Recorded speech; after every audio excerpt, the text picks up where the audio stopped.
una red que busca fortalecer la observación atmosférica, conectando ciencia, tecnología e instituciones. La dinámica será la siguiente. Cada ponente tendrá 14 minutos para su exposición. Al final de las 3 presentaciones abriremos un breve espacio de preguntas y comentarios donde invitamos a los ponentes presenciales y a los invitados presenciales y a los invitados que nos acompañan por las redes. A continuación voy a presentar a los 3 ponentes.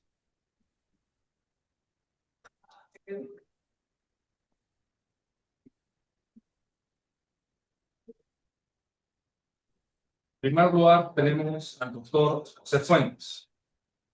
Como profesor de Ciencias Atmosféricas de la Universidad de Penn State, el profesor Fuentes enseña y estudia las interacciones superficie-atmósfera que controlan el transporte de energía y gases en las capas inferiores de la atmósfera. Estas investigaciones son necesarias para estimar los impactos de los cambios en la composición de la atmósfera en el calentamiento global y la contaminación del aire en respuesta al mayor transporte de materiales de la biosfera a la atmósfera o viceversa. Sus proyectos de campo lo llevan a él y a sus estudiantes de posgrado a lugares como la zona ártica, las selvas tropicales de Brasil, Panamá, Colombia, África y muchos lugares en Canadá y Estados Unidos. Tenemos a la profesora Norma Salinas. Ella es bióloga de profesión, doctora en Geografía y Medio Ambiente por la Universidad de Oxford.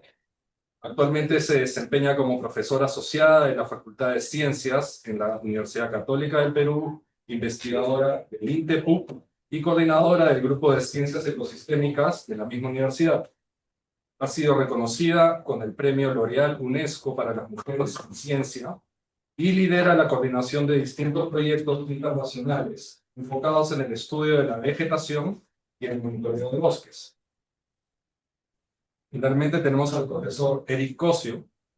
Su área de trabajo es en bioquímica y fisiología de las plantas, en la que investiga sus interacciones y adaptación al medio.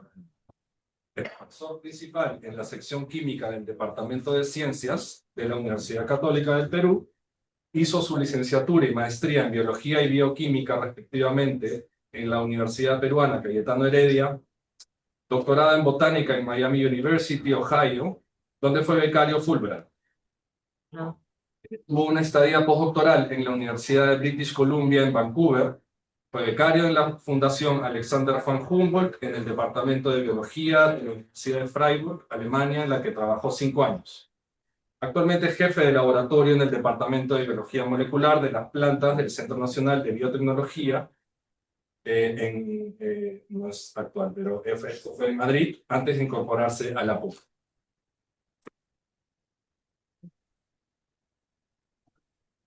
Para comenzar, tenemos al profesor José Fuentes, quien abordará la dinámica del bioma amazónico, sus interacciones entre el clima, vegetación y procesos de evapotranspiración, así como las implicancias de los cambios de cobertura vegetal en estos flujos. Profesor Fuentes, adelante. Bueno, muchas gracias por la introducción. No sé si puedo usar las diapositivas. Ahorita estoy mostrando ahí en su pantalla. No sé si la pueden ver. Sí, se ve, profesor. Oh, bueno, está bien. Bueno, en primer lugar, quiero ofrecer algunas ideas sobre el papel de la Amazonía en el clima de la Tierra. Eh, el bioma amazónico constituye el bosque tropical húmedo continuo más extenso del planeta. Alberga aproximadamente el 10% de todas las especies terrestres y descarga cerca del 20% del caudal fluvial global hacia los océanos. También la selva amazónica almacena una cantidad estimada de carbono equivalente a aproximadamente 10 años de las emisiones antropogénicas globales actuales de dióxido de carbono. Entonces, este punto es sumamente importante porque podemos nosotros justificar por qué razón tenemos que proteger y cuidar mucho de la Amazonía en Sudamérica. Ese es un punto muy importante. Otro punto súper importante es que la cuenca amazónica recicla cerca del 35% de la precipitación. Es decir, que toda la cantidad de agua que se queda dentro de la cuenca prácticamente es producida dentro de la misma cuenca. Entonces, es algo que es necesario especialmente para todas las comunidades, los pueblos y los países que están interesados en la disponibilidad del agua. Sin embargo, debido a su crecimiento continuo durante todo el año, porque es una zona tropical, la selva amazónica contribuye al clima global de la atmósfera mediante el suministro de humedad y energía. Esto es sumamente importante porque la humedad ofrece especialmente el ingrediente para la formación de nubes que traen la precipitación y debido a la circulación global de la atmósfera, toda la energía que se produce dentro de los trópicos puede ser transportada a las regiones templadas o en las regiones polares. Y este mecanismo es el que permite tener un planeta como el que tenemos aquí, el planeta Tierra, ¿no? Que nos ofrece la oportunidad de tener vida en todos sus comportamientos a través del nivel global. Sí, ok. También el reciclaje del agua durante los últimos años se está disminuyendo en respuesta al calentamiento atmosférico global. Y esto se debe que cuando la atmósfera está calentándose, entonces se incrementa el déficit de presión de vapor en la atmósfera. Este aumento en el déficit de vapor es lo que está creando prácticamente más evapotranspiración si es que existe suficiente agua para que ese proceso continúe. Durante los últimos años se ha detectado grandes perturbaciones medibles en el ciclo hidrológico amazónico como consecuencia del calentamiento atmosférico. Este es algo que se ha detectado recientemente y este es un cambio que, por supuesto, va a tener consecuencias globales. La selva amazónica también actúa tanto como fuente como sumidor de dióxido de carbono atmosférico, que es el que está implicado en los cambios climáticos de la atmósfera. Entonces, la emblemática selva amazónica está actualmente experimentando transformaciones sin precedentes y estas transformaciones se deben a los fenómenos de los casos extremos que están sucediéndose debido a los cambios climáticos, como por ejemplo el calentamiento acelerado, las sequías prolongadas y también la quema de la biomasa. Pero el grado de calentamiento a través de toda la cuenca no es un calentamiento uniforme que se está dando, sino que existen regiones dentro de la cuenca que están calentándose más rápidamente que otras. Entonces les quiero mostrar en estos dos mapas aquí. El mapa a su izquierda tiene por medio de la temperatura, más que todo los cambios que están sucediendo a nivel anual. Y en el mapa a la derecha únicamente para los meses de junio, julio y agosto. Y estos son los cambios de la temperatura que se han dado desde el año 1980 al año 2022. Y como pueden notar, en la región este de la Amazonía, el calentamiento es más alto, donde el calentamiento se da a más de 0,7 grados por cada década. También en la parte occidental de la Amazonia, casi cerca de la región de Iquitos en Perú, pueden notar que el calentamiento es bastante anormal comparado con los promedios que se dan dentro de ese periodo, ¿no? Ah, Existen, por ejemplo, algunas regiones donde la temperatura, la temperatura está disminuyendo, no está disminuyendo, sino que está casi que no ha cambiado mucho, ¿no? Entonces, así pueden notar la gran heterogeneidad, bueno, pueden detectar la gran variabilidad que existe de los cambios de la temperatura. Pero la temperatura no es únicamente los cambios que estamos detectando, sino que también se están notando tendencias de las precipitaciones en toda la Amazonía.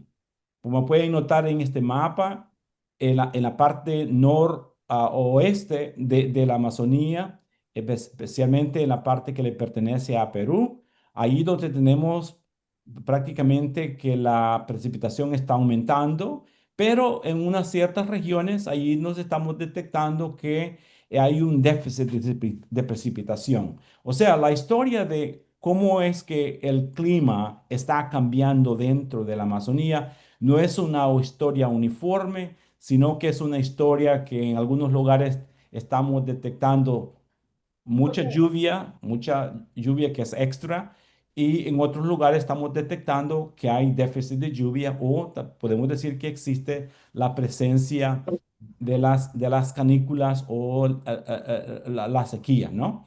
Entonces, todos estos cambios están generando muchos transformaciones dentro del ecosistema. Y una idea que quiero también mencionar aquí en esta ocasión es que si tomamos aquí esta región dentro de Tombapata, aquí donde te estoy señalando en un rectángulo, y si tomamos los datos de esa región para medir o tomar, dijéramos, los cambios de la precipitación, desde los años 1978 hasta los años 2222, pueden notar dos cambios bien importantes. En primer lugar, los datos que se están pues recogiendo dentro de la región están mostrando que la precipitación, que es en milímetros de lluvia por día, está aumentando con el tiempo. Sin embargo, en los datos marcados con la línea anaranjada y con los puntos anaranjados, están mostrando que la precipitación está disminuyendo con el tiempo. Esos son predicciones que se dan con los modelos numéricos. En este caso fue el modelo numérico que los europeos están utilizando para predecir el tiempo. Y el mensaje principal que les quiero dar con esta gráfica es que en la parte occidental de la cuenca amazónica, los modelos numéricos, ya sea para predecir el tiempo o proyectar los cambios climáticos, están fallando. Y ese fallo se debe a que los modelos no están capturando todos los procesos que están relacionados, ya sea con la formación de precipitación o con los procesos ecofisiológicos. Y es esa ausencia de tener datos fidedignos de parte de los modelos numéricos se debe que existe una gran deficiencia de las observaciones en la parte occidental de la Amazonia. Y por tal razón, el proyecto que Norma y Eric están ahora liderando ahí en el Perú tiene una gran trascendencia y una gran importancia, no solamente a nivel nacional dentro del Perú, sino que dentro de la Amazonia, pero también a nivel global. Eso es una cosa muy importante. La otra cosa que quiero mencionar es que necesitamos estudios urgentemente en la Amazonía occidental, y se debe que como pueden mostrar en este mapa aquí, en esa región estamos detectando estos cambios tan notables, ¿no? Como la sequía y también la incidencia de los incendios forestales, ¿no? Aquí he marcado con este círculo aquí la región del Perú donde tenemos que esos cambios. Entonces, tenemos que enfocarnos en estudios multidisciplinarios para comprender cómo la degradación de los bosques tropicales, en este caso de la Amazonía del Perú, pues están tal vez alterando la función del ecosistema. Y estos nuevos estudios pues tienen que brindar alguna información para así desarrollar estrategias adecuadas para reducir o eliminar los cambios que se están dando dentro del ecosistema. La otra idea es reducir la degradación que se requiere la participación de diversas partes interesadas, ¿no? En estos cambios.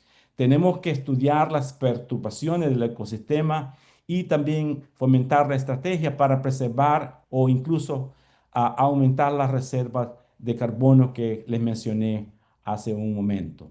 Y en este mapa le estoy mostrando una estimación que se ha dado con modelos numéricos. Aquí un investigador de la Universidad de California, Los Ángeles, desarrolló este mapa donde se está reportando la desviación estándar de la producción anual del ecosistema. En este caso, todo Sudamérica, pero quiero enfatizar aquí este rectángulo que he marcado con color blanco, donde estamos prácticamente indicando que es en la región occidental de la Amazonía donde tenemos la mayor incertidumbre de las estimaciones de la producción bruta del ecosistema. Entonces, los estudios asociados con The Andes Flags, en mi opinión, están generando los primeros datos para investigar los impactos ecohidrológico del cambio climático en la Amazonía occidental y así tal vez reducir los niveles de incertidumbres en las estimaciones de la función del ecosistema.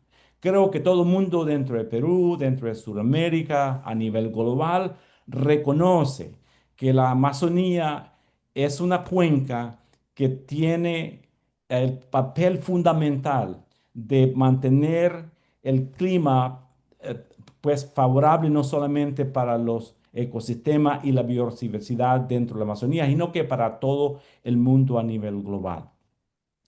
También, asimismo, los datos de Andes Flags van a permitir a desarrollar modelos numéricos que integren y escalen los procesos ecológicos de la cobertura del bosque hasta una escala regional. Los datos de Andes Flags van a llenar ese hueco, o como decimos en Brasil, el buraco, ¿no? Que ahora existe una gran deficiencia de datos en la cuenca occidental de la Amazonía. Andes Flags va a proveer esos datos.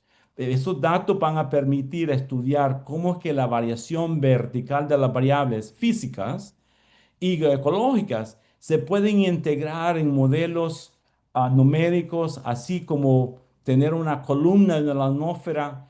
Una vez esos modelos están establecidos para esa región, podemos aplicarlos a nivel de la cuenca y eventualmente los podemos incorporar a nivel global para así estudiar las influencias regionales que están impactando la um, la cuenca y también cómo la cuenca impacta los procesos a nivel global. Es una cosa muy importante. Entonces, le quiero dejar con las ideas de que tenemos muchas oportunidades para hacer investigaciones y creo que la idea de tener el Andeflux es una idea muy fenomenal porque es una idea que está capturando, por ejemplo, las variaciones que se están dando a nivel de la latitud, porque están varias torres que están capturando todos los procesos ecofisiológicos de la parte norte del Perú hacia la parte sur. Es un concepto bastante nuevo y que tenemos que apoyarlo porque ese proyecto va a generar buenos datos para desarrollar así una ciencia integral sobre los impactos de los cambios ambientales en los ecosistemas amazónicos del Perú. También hay que acelerar el intercambio de información climática para que sea accesible y útil a comunidades dentro del Perú y también sectores afectados del Perú. Tenemos que crear una nueva ciencia predictiva para anticipar la ocurrencia y extensión de eventos extremos. Esos son los modelos que acabo de mencionar y yo estoy totalmente entusiasmado por Andes Flags porque esos datos van a permitirnos desarrollar y también verificar si estos modelos están capturando los procesos que ahora los modelos actualmente no están capturando. Tenemos entonces que fortalecer alianzas regionales e internacionales para generar conocimiento y comprender los efectos del cambio climático. Las torres que son parte de Andeflax eventualmente, me imagino yo, van a ser parte de FlaxNet, que es la red de torres a nivel global. Y entonces, cuando se comparten los datos, uno tiene la oportunidad también de recibir datos y puede saber cómo es que la parte de la Amazonía de Perú funciona dentro del contexto global. Esa es una situación sumamente importante que tenemos que sustentar. Como catedrático, tengo que recordarles que tenemos que involucrar a talentos nacionales, especialmente jóvenes investigadores, mediante talleres de capacitación e investigación para sustentar la investigación ambiental. También tenemos que sustentar y apoyar los intercambios entre los investigadores del Perú y los investigadores en otras partes del mundo donde existen investigadores o científicos que están totalmente interesados o entusiasmados por conocer más sobre la función del ecosistema en la parte occidental de la Amazonia. Y con esto les agradezco mucho la invitación para estar aquí con ustedes y estaré muy encantado en contestar cualquier pregunta que ustedes tengan. Muchas gracias.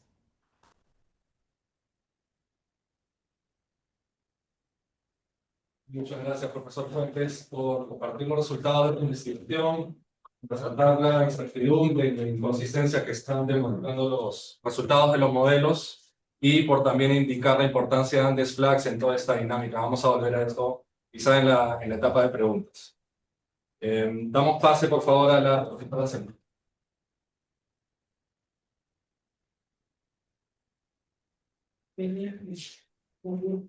Está minimizado.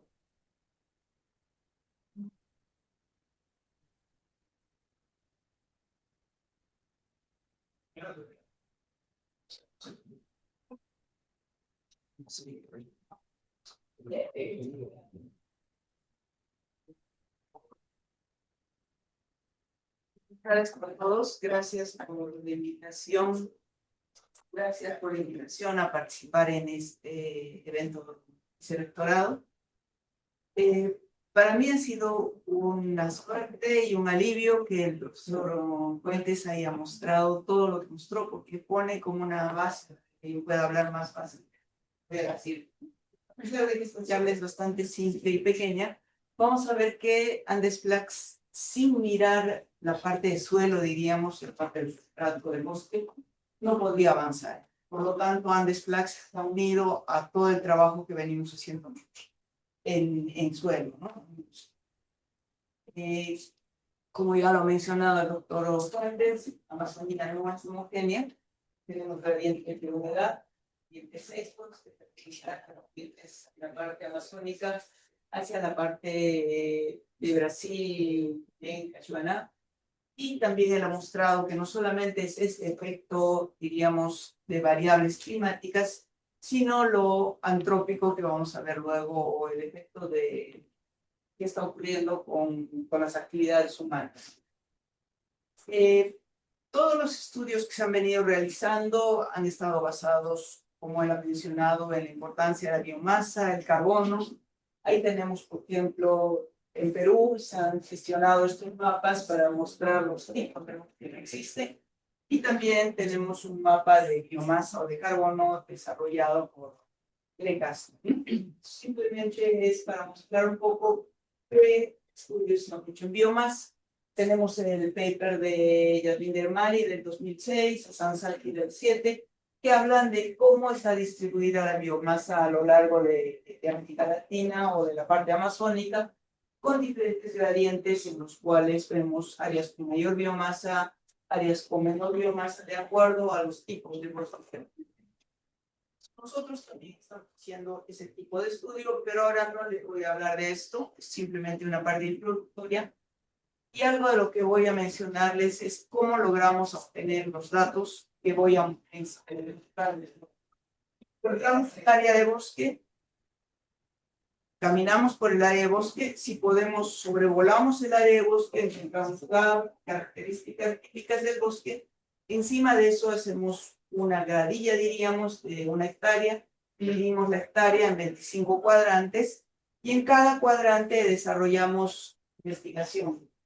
Este es el cuadrante y como ven tenemos una escalera humana. ¿Por qué? Porque los árboles tienen que medirse, le llamamos el diámetro del árbol, a una altura donde el árbol sea homogéneo. Entonces, tenemos todo el personal trabajando, recogiendo muestras, identificándolas. O sea, es una labor bastante dura, diríamos, no es una cosa simple que tenemos que desarrollar.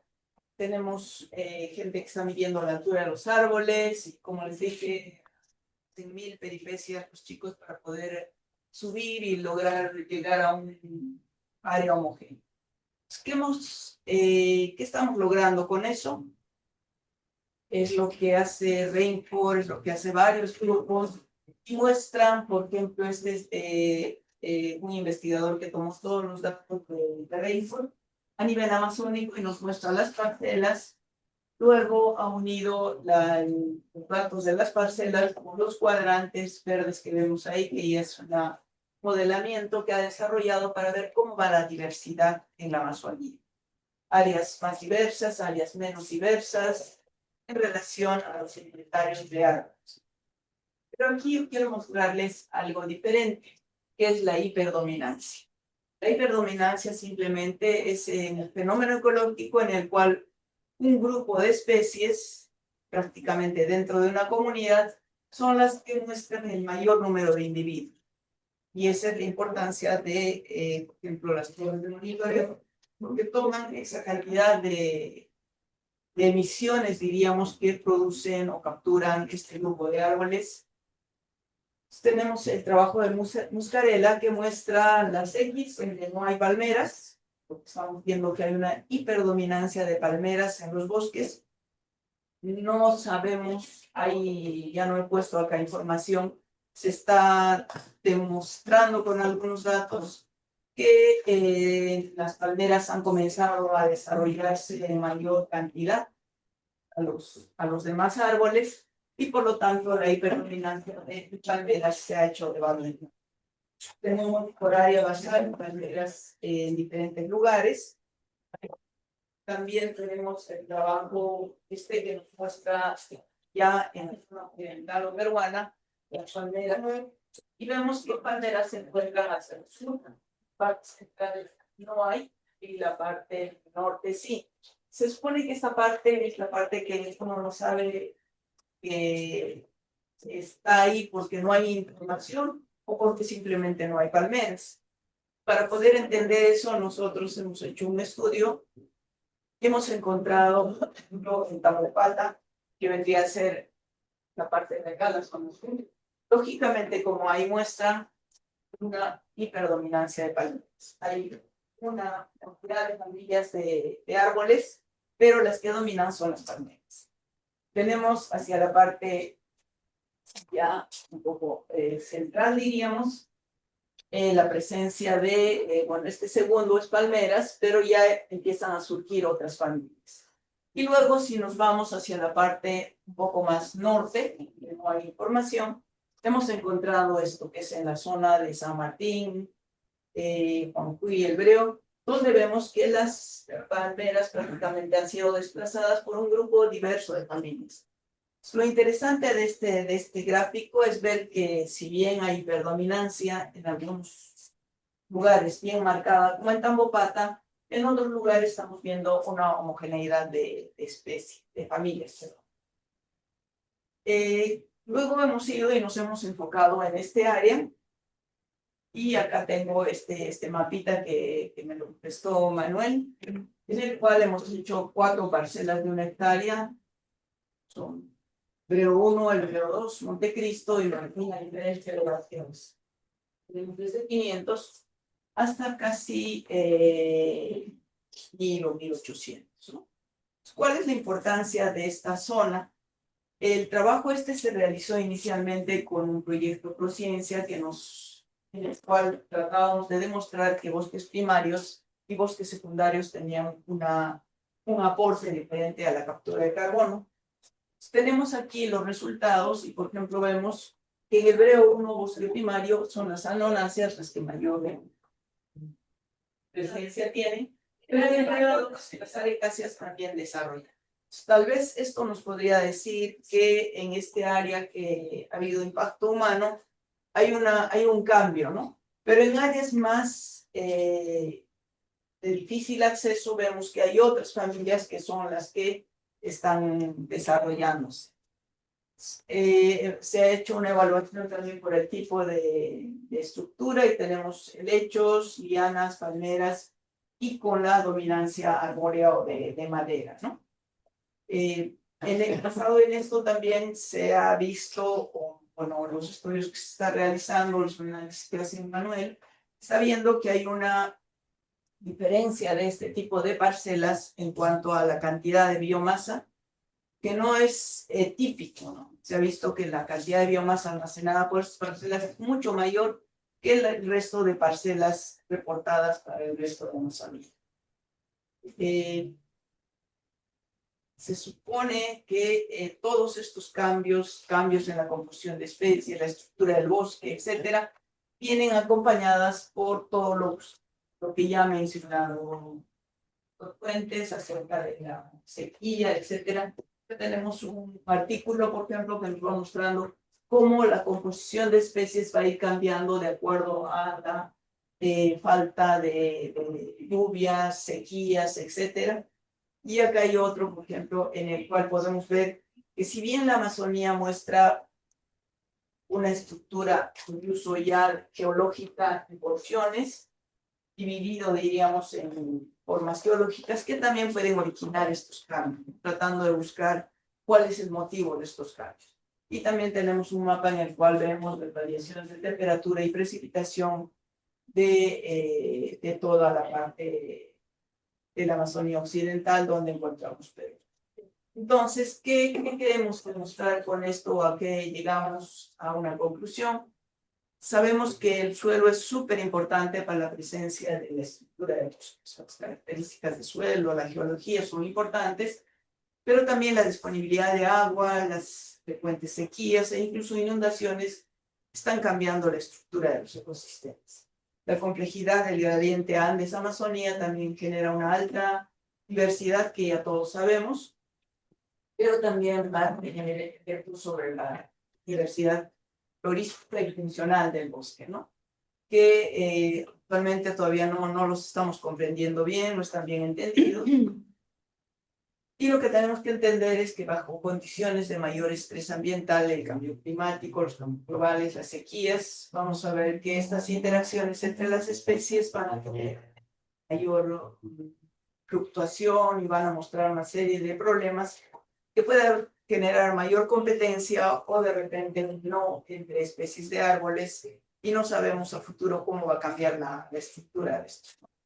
Por lo tanto, vuelvo a recalcar lo que ya dijo el doctor Fuentes, es necesario ampliar los estudios en la Amazonía Occidental porque no hay muchos estudios.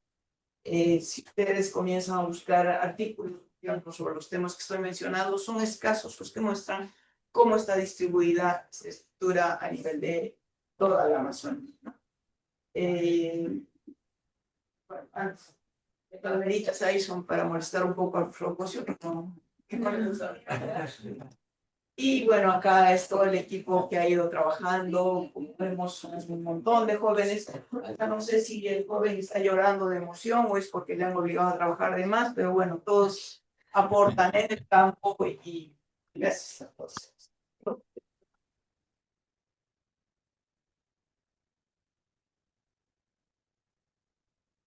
Profesora Saldina, por también compartir los resultados de su investigación y resaltar esta hiperdominancia de palmeras y la urgencia por comprender las dinámicas sísmicas en el campo, en el área y el territorio que usted estudia.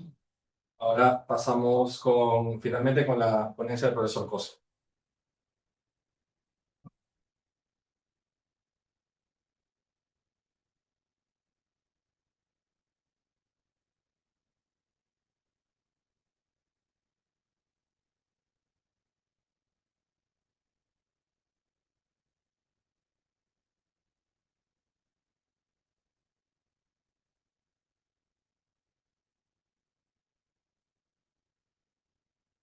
Muchas gracias, Diego, gracias a todos, y también a los que nos seguieron, como a José y la Norma. Yo deseo más bien dirigir o enfocar mi charla en aspectos de experimentos actualmente en marcha y sobre todo en qué dirección estamos mirando en lo que se refiere a observaciones en la Amazonía Occidental. Y esto data de una idea que empezó hace unos 10 años en justo una zona que ha sido mencionada un par de veces, que es la zona de la Reserva Nacional Tamopata, en el sur del Perú, y que empezó como un sistema, digamos así, teniendo un sesgo de fisiólogo vegetal que nos encanta mirar cosas en tiempo real y con observaciones continuas.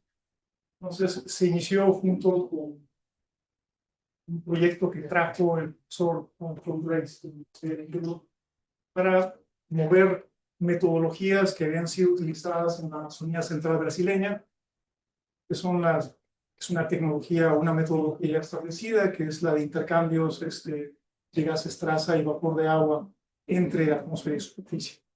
Pues esto llevó a lo que se llamaría la iniciativa Andesflux, que es una por la cual estamos monitoreando en tiempo real el intercambio, el movimiento de masa y energía entre atmósfera y superficie, de la misma manera como años atrás se inició la iniciativa LBA a nivel brasileño. Es una de las iniciativas que ha proveído mayor cantidad de información sobre este tipo de procesos en bosques tropicales. Entonces veamos un poquito esto.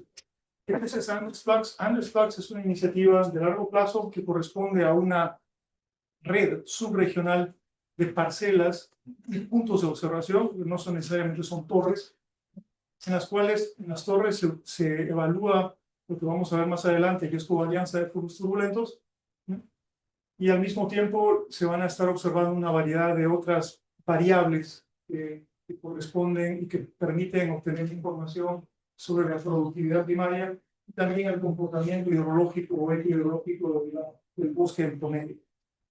Adicionalmente, justo el objetivo de esta red es proveer la información que ya han mencionado por personas que me han precedido, tratar de completar información que actualmente no existe para la Amazonía Occidental.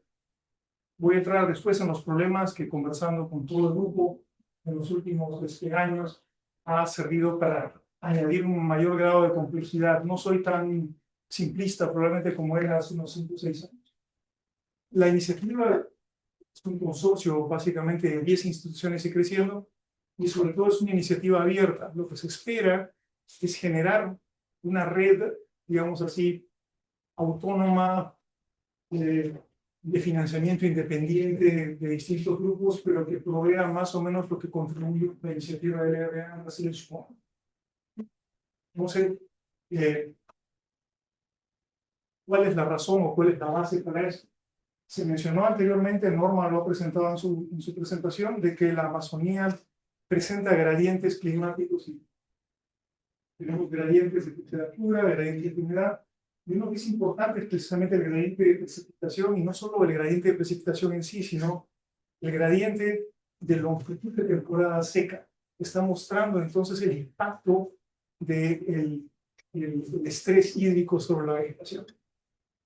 Perú tiene la interesante situación de que se encuentra situado en el centro de Sudamérica, para el lado occidental, y por lo tanto en una longitud menor a 2.500 kilómetros de longitud norte-sur, tiene esencialmente un gradiente completo de longitud de temporadas secas que se presentan normalmente en la Amazonía, como se puede ver en esta imagen. Entonces, lo interesante aquí es que, teniendo puntos de observación selectos, podemos esencialmente en un solo país, sin entrar en problemas con operaciones o discusiones transnacionales, podemos empezar a observar entonces cuál es el impacto de alteraciones climáticas y sobre todo de la magnitud de la temporada seca o la temporada de sequía sobre bosques, siguiendo justo este gradiente. Se empezó en el año 2015, en verdad, 2014, pero datos sólidos empezaron a obtener a partir del 2016 con la torre que se encuentra más al sur, que es la que aparece como PETNR, o sea, Tambopata, y posteriormente con financiación de Prociencia que hemos tenido tanto del grupo de Norma como mío, hemos procedido a ir expandiendo esto a 2 sitios adicionales, en la zona de Paruana, o sea, PAN, y en la zona de Los Amigos, de Los Amigos, y estamos esperando en cooperación con la Universidad Nacional de la Amazonía Peruana poder poner el punto crucial, llamámoslo así, de una torre y parcelas ubicadas en una zona amazónica que tiene un alto grado de precipitación en comparación con las torres que se encuentran al sur. Entonces, tenemos esa ventaja para empezar desde el punto de vista de localización del país dentro del continente sudamericano, que nos permite hacer este tipo de gradiente, ¿no?, sin necesidad de cruzar fronteras. Entonces, parte central de este tipo de observaciones y que imitan entonces las observaciones del lado brasileño corresponden a lo que se llamaría las observaciones de intercambios de masa y energía entre atmósfera y superficie. Esto se hace por covarianza, digamos así, de vórtices, de flujos turbulentos, o en inglés puesto EICOI. Lo que hacen estas torres es miden esencialmente con muy alta frecuencia el movimiento vertical de masa, sea eso agua, CO2, metano o algún otro gas traza que pudiera observarse.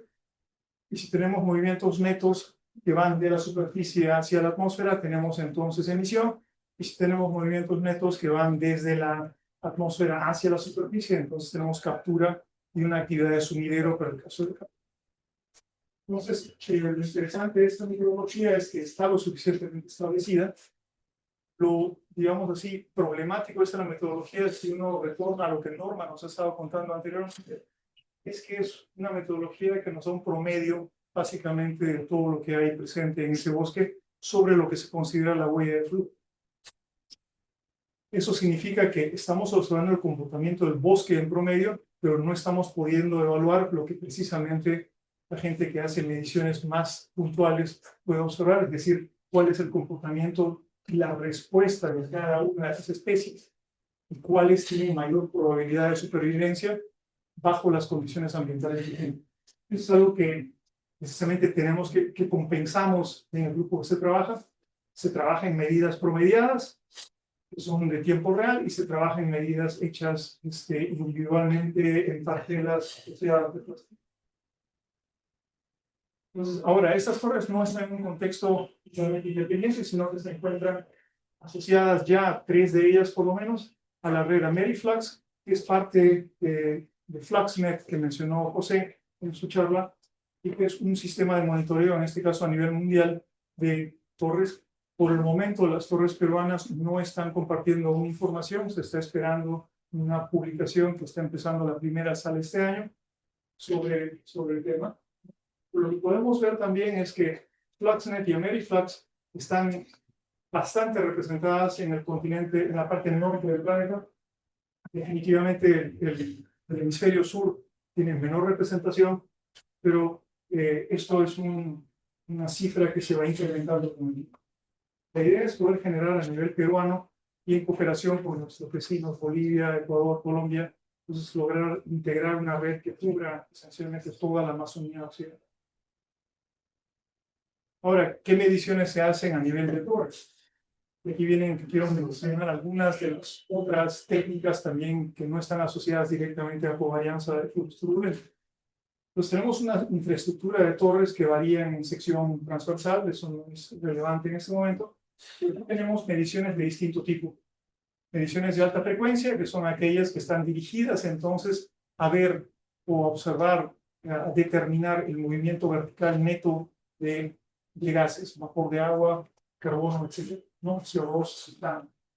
Y estas se realizan entonces utilizando anemometría sónica y analizadores infrarrojos. Esto tiene que hacerse a una frecuencia relativamente alta, hablamos entre 10 y 20 Hz que se utiliza. Tenemos también mediciones de frecuencia media, que son aquellas que están asociadas a las mediciones de energía y que miden en este caso radiación incidente, radiación reflejada, pueden calcular especialmente a nivel de suelo. Y en esto José tiene mucho más experiencia que nosotros siendo micrometeorólogo por entrenamiento. Adicionalmente tenemos una serie de mediciones de baja frecuencia que están asociadas precisamente a aspectos importantes que tienen que ver con el estrés que pueda sufrir el bosque. Estamos hablando del contenido de agua en suelo. Aquí son más interesantes los perfiladores de agua en suelo, es decir, de contenido de agua.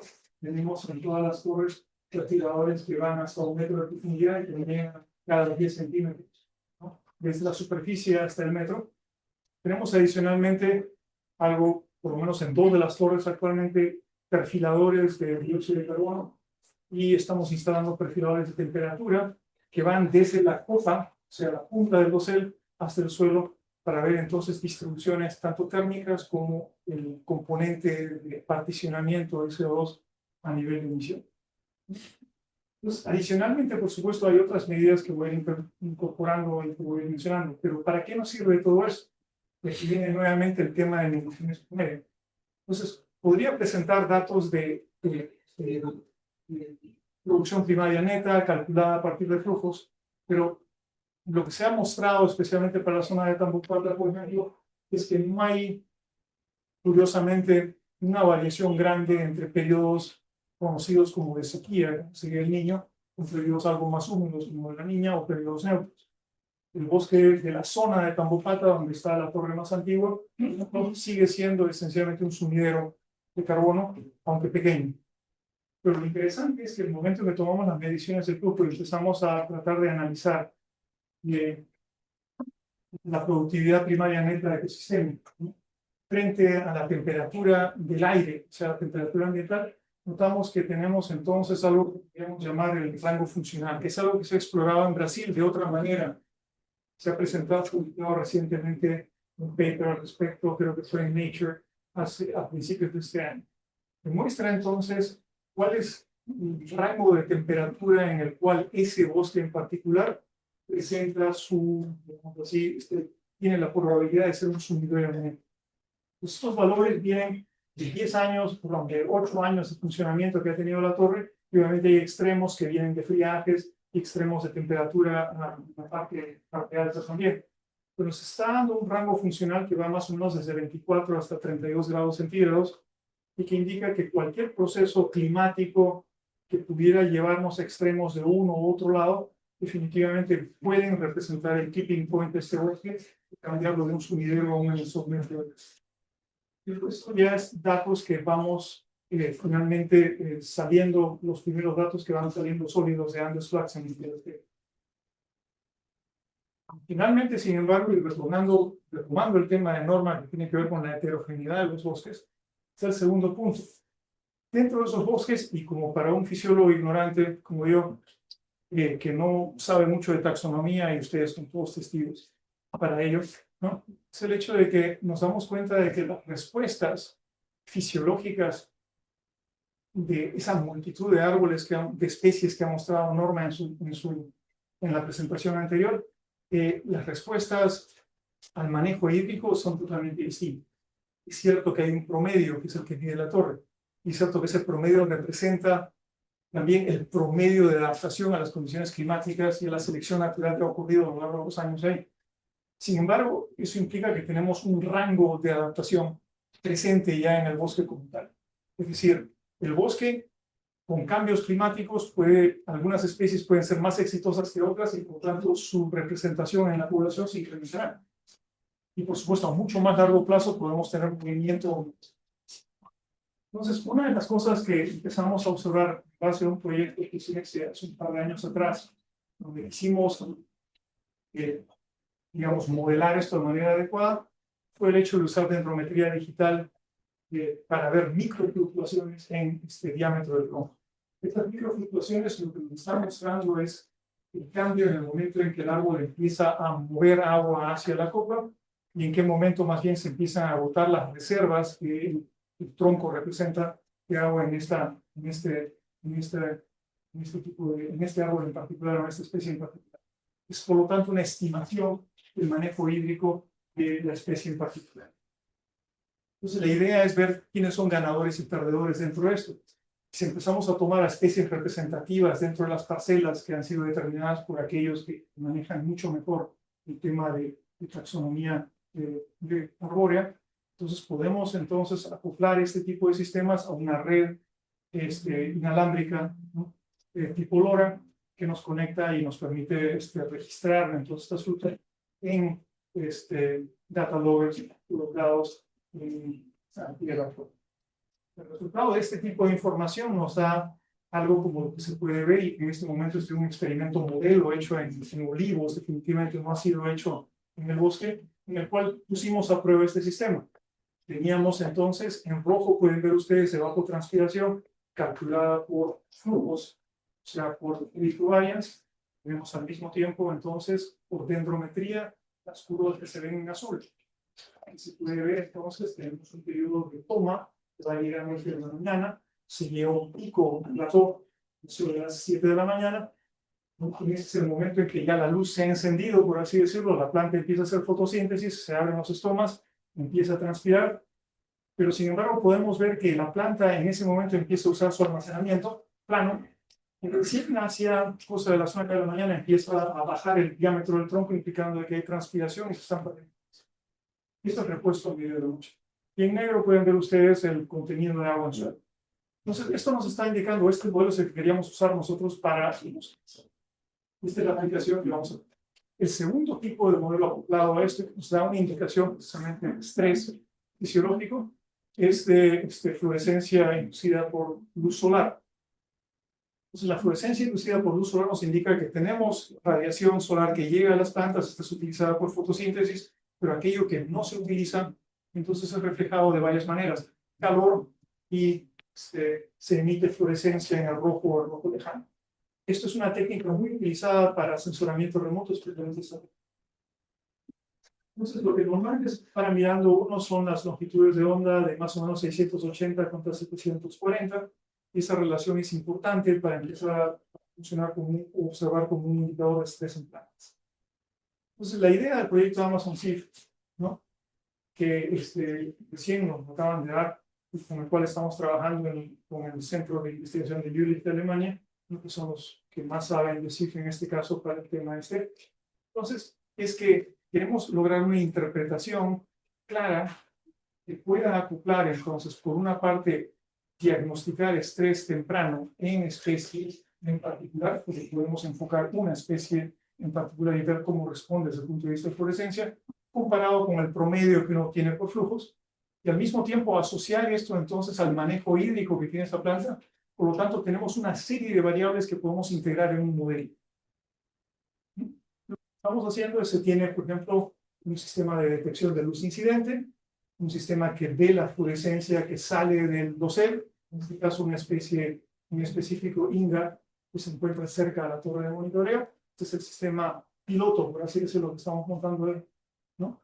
Y se está midiendo entonces tanto la radiación incidente, la radiación reemitida, especialmente las longitudes de onda que tienen que ver con fluorescencia inducida solar.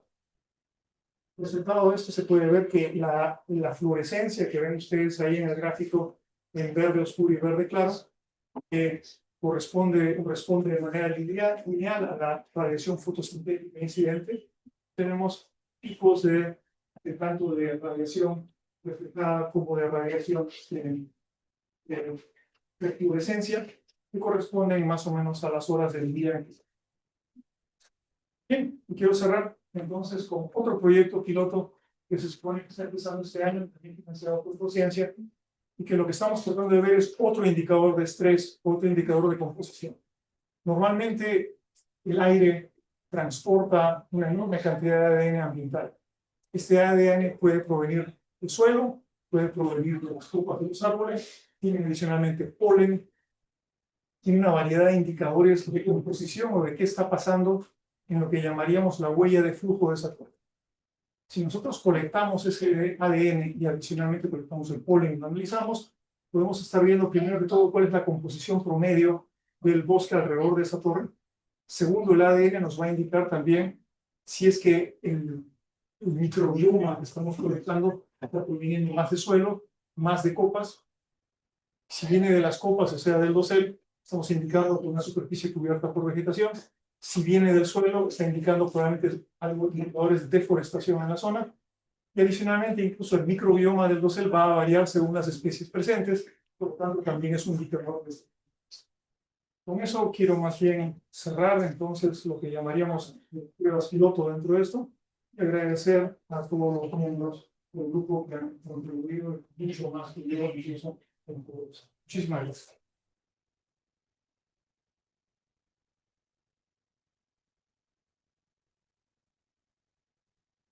Gracias, profesor Cosio, por compartir los resultados también de su investigación, resaltar las estimaciones sobre los rangos funcionales y la relevancia de tener mediciones micro con la endometría digital y la fluorescencia inicial.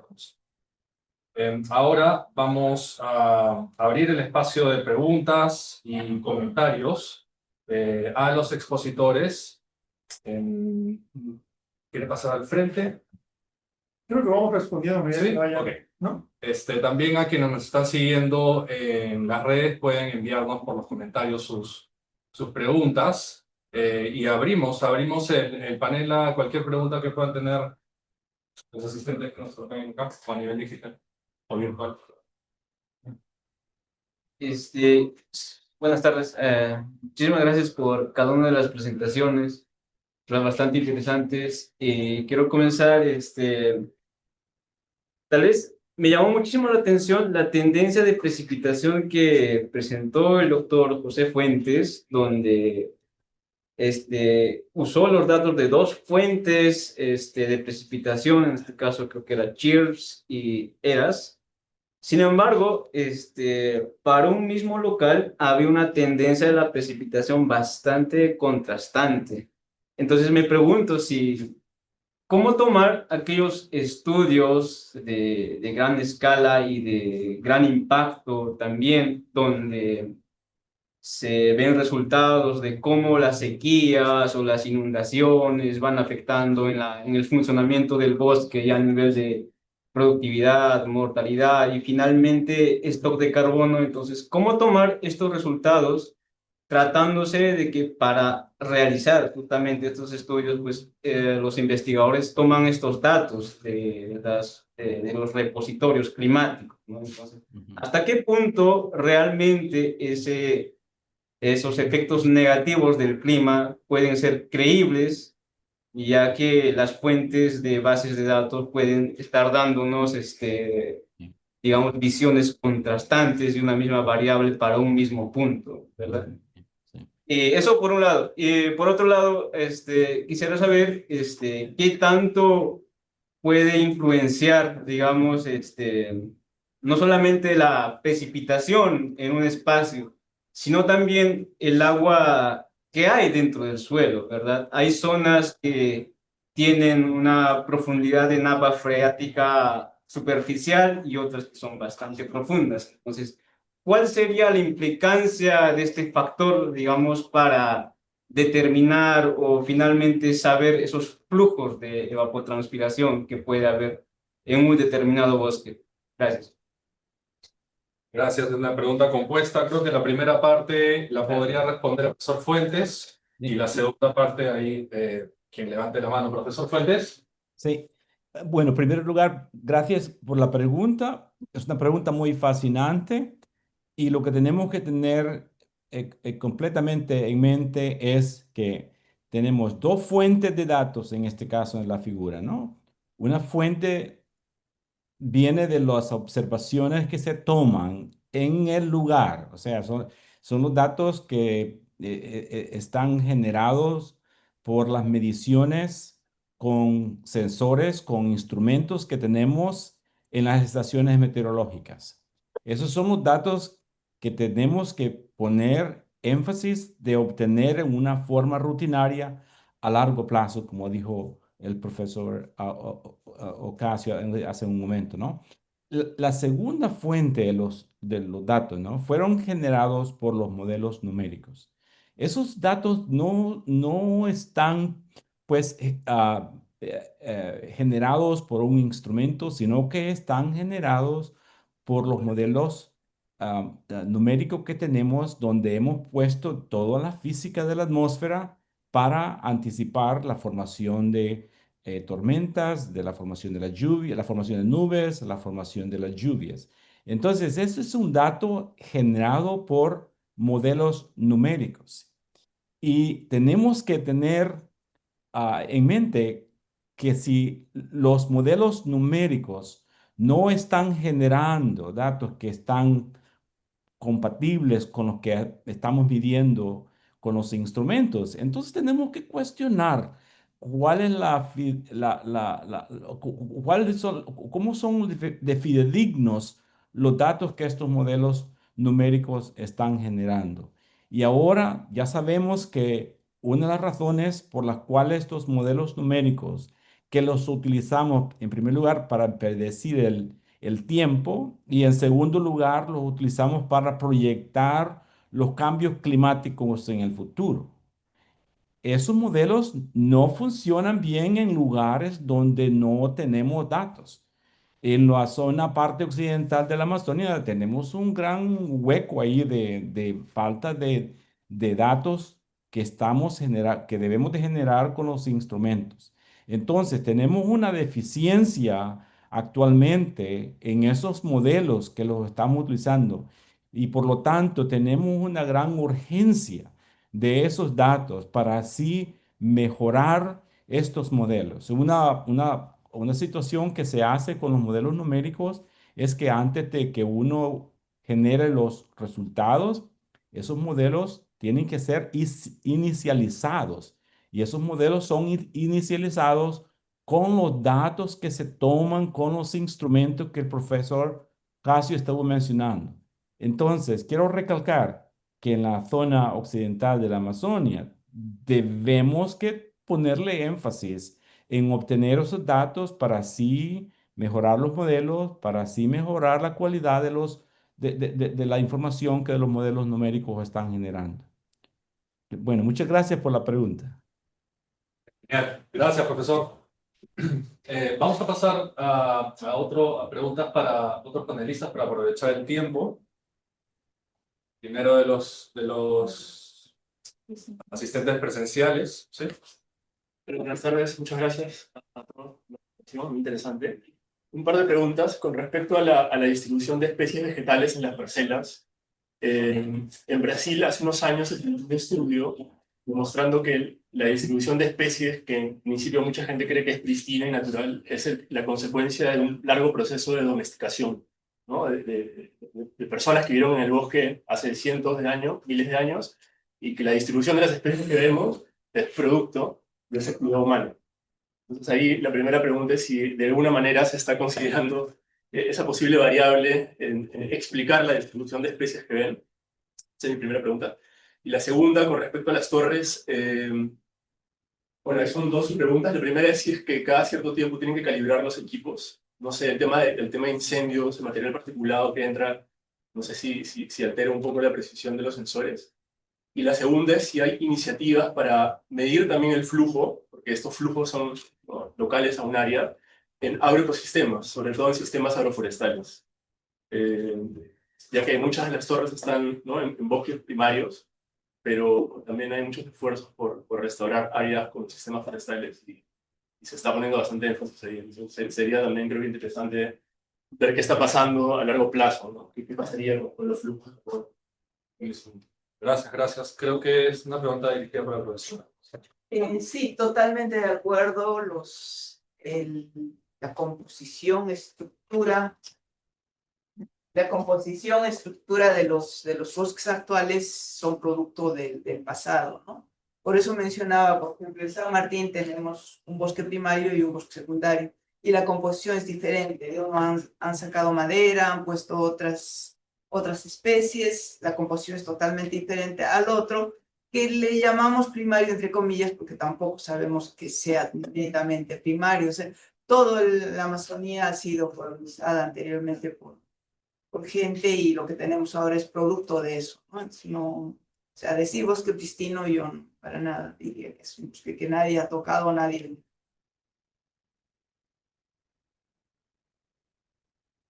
Gracias, profesora. No sé si el profesor Coso quiere complementar algo. Y no, yo quiero hacer la segunda parte de la pregunta, aunque creo que por aquí está Rudy, que es probablemente la persona que ve esto. Todos los equipos que se encuentran presentes en nuestro tienen que ser calibrados y a veces países. Por ahí sí. O sea, cada 2 meses tienes que llegar a limpiar sensores. Usualmente para los analizadores infrarrojos tienen que hacer la calibración de 0 a 100% CO2, por ejemplo, ¿no? Entonces todo ello es parte de. Lo tenías tú una pregunta adicional. Eh, Pregunta final, creo, ¿no? Sí, era con respecto a los flujos en sistemas agroforestales. Ya, ese es un tema favorito nuestro, lo hemos tratado muchas veces de hacerlo. Hemos hecho. Bueno, sí, bueno, lo hemos hecho en Bolívar, ¿no? Pero lo interesante es esto. Y aquí creo que José tal vez podría añadir algo también que es muy interesante. Hemos estado tratando de vender esencialmente la técnica de covariancia de flujos turbulentos para analizar plantaciones forestales en la zona de Pucallpa, para indicar más o menos muy bien tu bolaina o se comporta bien bajo las condiciones ambientales, o mejor vas pensando que en los siguientes 5 años pones otra especie. Y adicionalmente, que sale muy bien ver, porque puedes calcular cuánto está entrando de carbono y cuánto está entrando más en el sistema. Entonces, a mí me parece la tecnología, la metodología de covarianza de flujos turbulentos se está utilizando en sistemas agrícolas, se está viendo en campos de soya en Brasil, se utiliza también para plantaciones forestales en otros lados. Y algo que hemos hecho nosotros aquí es lo hemos instalado en campus, en la punta del MacGregor durante el tiempo de la pandemia, para poder medir flujos de carbono entre superficie y atmósfera en ausencia de tráfico que había en esos tiempos en la avenida Rivadavia y en la avenida Universitaria. Y hoy en día sería muy distinto y estamos interesados, por supuesto, en eventualmente reiniciar ese tipo de experimentos. Covariancia de flujos turbulentos se utiliza muchísimo en entornos urbanos hoy en día para ver precisamente gases estás. Gracias. Y sobre los últimos minutos quisiera cerrar este evento con una pregunta que quizá está presente la respuesta en los tres presentadores y escapa un poco al aspecto técnico y científico específico, y es la cooperación científica que despierta un proyecto como AndesFlax. Somos conscientes de que existen modelos que arrojan resultados diferentes. También somos conscientes de que el nivel de integración institucional que ha brotado de AndesFlax todavía tiene mucho por recorrer, a pesar de que ya han habido varias interacciones y conversaciones entre múltiples instituciones, pero a cualquiera de los tres ponentes quisiera que nos comenten algunas ideas sobre cómo ven a futuro los beneficios y las interacciones institucionales que podrían ayudar a que AndesFlax sea finalmente FlaxNet efectivamente, ¿no? Al final lo que se quiere es integrar los datos y sacar modelos que reflejen a nivel global escenarios a futuro. Entonces, ¿cómo ven ustedes, profesores, este aspecto como para cerrar esta charla? Yo propondría a José, que es el cooperador primario, no sé si él puede responder. Profesor Fuentes. Tiene más tiempo.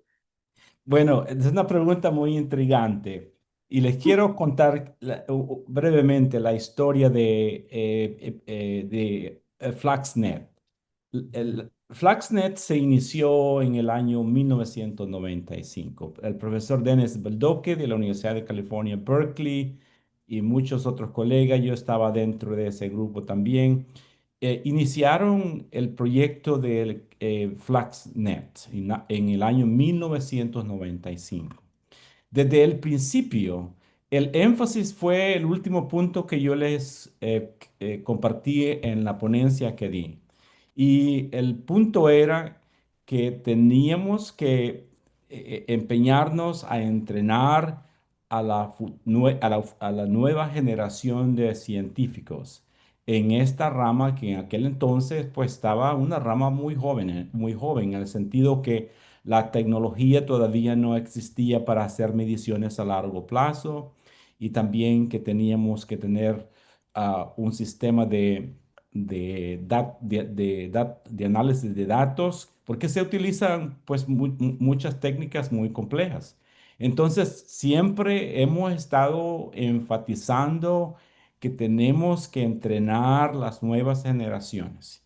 Y una técnica que desarrollamos desde el principio era que cada año han existido talleres para atraer jóvenes para que se especialicen en la operación de esos instrumentos, en los análisis de los datos, en la interpretación de los datos y eventualmente en la publicación de esos datos.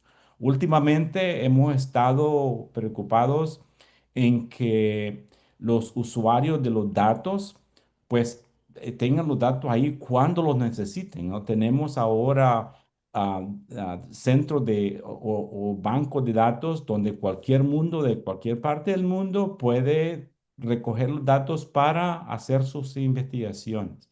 Entonces, existe una serie de actividades que se pueden empeñar para que así el programa como Andes Flags continúe por muchos años, ¿no? Porque estos datos, como mencioné en mi ponencia, juegan un papel muy importante, no solamente para las necesidades nacionales, en este caso Perú, pero también para las necesidades internacionales. Ahora, gracias a la red de torres que tenemos, ahora podemos, como dice el profesor Baldocky, podemos saber cómo es que la biosfera está respirando o cómo es que la biosfera está consumiendo el CO2 de la atmósfera. Entonces tenemos que tener varias generaciones de investigadores para que continúen con ese trabajo, porque es un trabajo que realmente lo necesitamos todos, no solamente en Perú, en Sudamérica, pero también a nivel global. Muchas gracias, profesor. Damos cierre finalmente a esta charla. Les agradecemos a todos por su presencia, también a quienes nos acompañan a nivel digital, y esta conversación va a seguir. Es un proyecto que está caminando y pues esperemos que nos volvamos a encontrar con nuevos resultados y nuevas opiniones. Muchas gracias a todos. Bueno, gracias a todos. Adiós.